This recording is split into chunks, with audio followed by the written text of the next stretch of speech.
Who was Melchizedek? All we know about Melchizedek from the Hebrew Bible is from Genesis 14, 18 through 20, which says, "And Melchizedek, king of Salem, brought out bread and wine. Now he was a priest of God Most High. He blessed him and said, Blessed be Abram of God Most High, possessor of heaven and earth. And blessed be God Most High, who has delivered your enemies into your hand. And he gave him a tenth of all." This is all we know about this mysterious priest called Melchizedek from the Hebrew Scriptures. The pulpit commentary says, King of Salem means King of Peace in Hebrews 7:1. The capital of Melchizedek was either Jerusalem, of which the ancient name was Salem, as in Psalm 76:2, or a city on the other side of Jordan, which is most unlikely. Since there was no city other than Jerusalem called Salem, we know that Melchizedek was either called a king and priest of Salem because he was a king and priest of the ancient Canaanite city of Jerusalem called Salem, or he was a heavenly king and priest of the heavenly Jerusalem, which inspired Scripture calls the Jerusalem above, in Galatians 4:25-26, the heavenly Jerusalem. Galatians 4:25 says, "Now this Hagar is Mount Sinai in Arabia, and corresponds to the present Jerusalem, for she is in slavery with her children. But the Jerusalem above is free, she is our mother." The scriptural evidence proves that Melchizedek could not have been a king and priest over the ancient Canaanite city of Jerusalem, because the ancient inhabitants of Jerusalem were clearly pagan. There are 5 Bible facts about Melchizedek in Scripture. Fact 1, Melchizedek is not Jesus. Melchizedek could not be God as a pre-incarnate priest of the Most High God.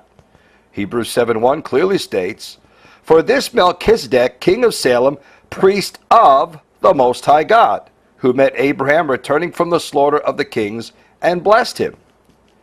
If Jesus is the same person as Melchizedek, how could Melchizedek be the priest of the Most High God and still be that God prior to the incarnation?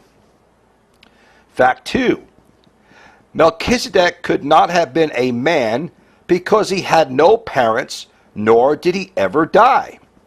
Hebrews 7:2 and 3 says, "To whom also Abraham gave a tenth part of all, first being by interpretation king of righteousness, and after that also king of Salem, which is king of peace, without father, without mother, without descent, having neither beginning of days nor end of life, but made like unto the Son of God."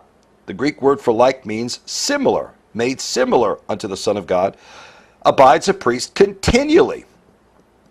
Melchizedek was made like or similar to the Son of God to abide as a priest continually. Could God have been made prior to the incarnation? Certainly not. Unlike Melchizedek, Jesus had a biological descent from his human mother. But Melchizedek had no father or mother, nor did he ever die, no end of life, because he was never a mortal priest. The scripture says, having neither beginning of days nor end of life.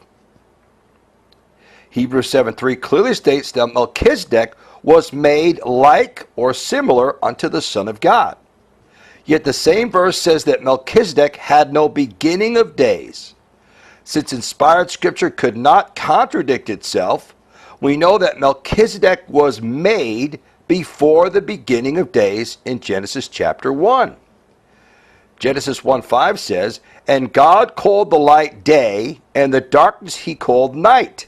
And the evening and the morning were the first day." Wherefore, since the book of Genesis indicates that the angels were created before Genesis chapter 1, Melchizedek had to have been made like or similar to the Son of God as an angel before the Genesis act of creation. Fact 3. Melchizedek still lives in heaven because he never died. Hebrews 7:4 clearly says, "Now consider how great this man was, unto whom even the patriarch Abraham gave the tenth of the spoils. And here men that die receive tithes, but there he, Melchizedek, receives them, of whom it is witnessed that he lives." According to the book of Hebrews, Melchizedek still lives in heaven as an angelic priest who receives tithes. The writer of Hebrews made a distinction between mortal men on earth who die and Melchizedek up in heaven who never died. Since the book of Hebrews was written during the New Covenant dispensation of grace, we know that God is receiving or recording our tithes in heaven through Melchizedek as an angelic priest of the Most High God. Fact 4. Melchizedek could not be Jesus because Jesus is called another priest. Hebrews 7:15 clearly says, "And it is yet far more evident, for that after the similitude of Melchizedek there arises another priest." Since Jesus is called another priest, he cannot be the same individual as Melchizedek. Fact 5. Jesus is similar to Melchizedek because both Jesus and Melchizedek were made to be kings and priests forever. Hebrews 7:2-3 says, "To whom also Abraham gave a tenth of all, first being by interpretation king of righteousness, after that also king of Salem, which is king of peace, without father, without mother, without descent, having neither beginning of days nor end of life, but made like or similar unto the Son of God, abides a priest continually." Hebrews 7:16-17 says, "Who is made," the context proves that Jesus was made, "not after the law of a carnal commandment, but after the power of an endless life. For he testifies, you are a priest after the order of Melchizedek." Jesus is a priest after the order of Melchizedek, an angelic order of heavenly priesthood. These 5 scriptural facts prove that Melchizedek was a heavenly high priest of the Most High God before Jesus was born to become a priest. Fact 2, Melchizedek could not have been a mere mortal man because he had no parents, nor did he ever die. Fact 3, Melchizedek has always lived in heaven as a heavenly high priest who receives tithes even now.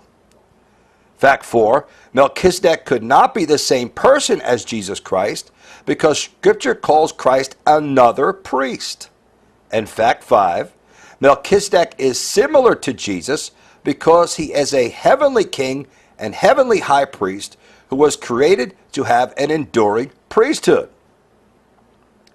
Since the non-canonical Dead Sea Scrolls, dated to the 1st century, mentions Melchizedek as a heavenly high priest, it seems likely that the Hebrews would have had some idea about the identity of the person called Melchizedek.